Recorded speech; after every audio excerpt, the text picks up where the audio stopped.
Hi friends, welcome back to my channel. ನಾನು ಚೆನ್ನಾಗಿದ್ದೀನಿ, ನೀವೆಲ್ಲರೂ ಹೇಗಿದ್ದೀರಾ? ಬೆಳಗ್ಗೆ ಟೀ ಕುಡಿಯೋಣ ಅಂತ ಹೋಟೆಲ್ಗೆ ಬಂದಿದ್ದೀವಿ.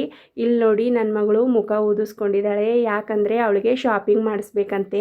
ಅದಕ್ಕೋಸ್ಕರ ಇವಾಗ ದೇವಸ್ಥಾನದ ಹತ್ರ ಹೋಗಿ ನನ್ನ ಮಗಳಿಗೆ ಶಾಪಿಂಗ್ ಮಾಡಿಸ್ತೀನಿ. ಹಾಗೆಯೇ ಊರಿಗೆ ತೊಗೊಂಡು ಹೋಗೋಕ್ಕೆ ಪ್ರಸಾದನೂ ತೊಗೋತೀನಿ. ನಿನ್ನೆ ನನ್ನ ಮಗಳ ಬರ್ತಡೇ ಗುರುವಾರ ಇತ್ತು. ಗುರುವಾರ ನಾನು ಸಾಯಿ ವ್ರತ ಮಾಡ್ತೀನಿ. ಹಾಗಾಗಿ ಮಧ್ಯಾಹ್ನ ಸಾಯಿ ಪ್ರಸಾದ ತೊಗೊಳ್ಳಿಲ್ಲ ನಿನ್ನೆ. ಅದಕ್ಕೋಸ್ಕರ ಇವತ್ತು ಸಾಯಿ ಪ್ರಸಾದ ತೊಗೋಬೇಕು, ಮಧ್ಯಾಹ್ನದ ಊಟ ಅಲ್ಲೇ ಮಾಡಬೇಕು ಅಂತ ಅಂದ್ಕೊಂಡಿದ್ದೀನಿ. ಮೊದಲು ಸಾಯಿಬಾಬಾ ದರ್ಶನ ಮಾಡ್ತೀವಿ, ಅದಾದಮೇಲೆ ಶಾಪಿಂಗು, ಆಮೇಲೆ ಸಾಯಿ ಪ್ರಸಾದ ನಿಲಯದ ಹತ್ರ ಹೋಗಿ ಪ್ರಸಾದ ತೊಗೋತೀವಿ.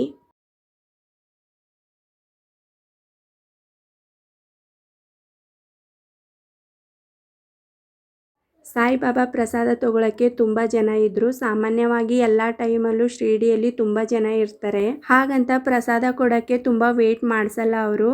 ಲೈನು ಮೂವ್ ಆಗ್ತಾ ಇರುತ್ತೆ. ಊಟ ಮಾಡೋ ಹಾಲು 3 ಇದೆ. ಒಂದು ಫುಲ್ ಆದ ನಂತರ ಇನ್ನೊಂದು ಹಾಲು ಕ್ಲೀನ್ ಮಾಡ್ತಾರೆ. ಕ್ಲೀನ್ ಆಗಿರೋ ಹಾಲಲ್ಲಿ ಮತ್ತೆ ಊಟಕ್ಕೆ ಬಿಟ್ಟರೆ ಇನ್ನೊಂದು ಹಾಲು ಮತ್ತೆ ಕ್ಲೀನ್ ಮಾಡ್ತಾ ಇರ್ತಾರೆ.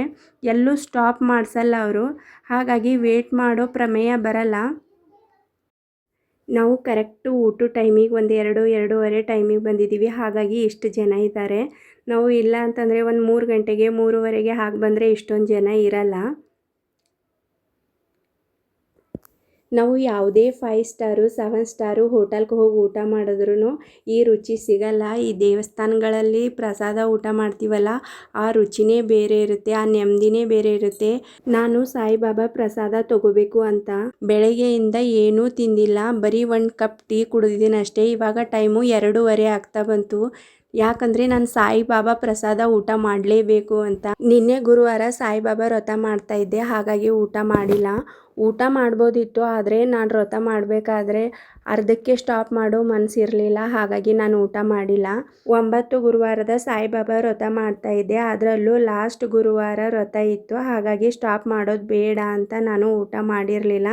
ನನಗೆ ತುಂಬ ಖುಷಿ ಇತ್ತು ಶಿರಡಿಲಿ ಬಂದು ವ್ರತ ಮಾಡ್ತಾಯಿದ್ದೀನಿ ಅಂತ.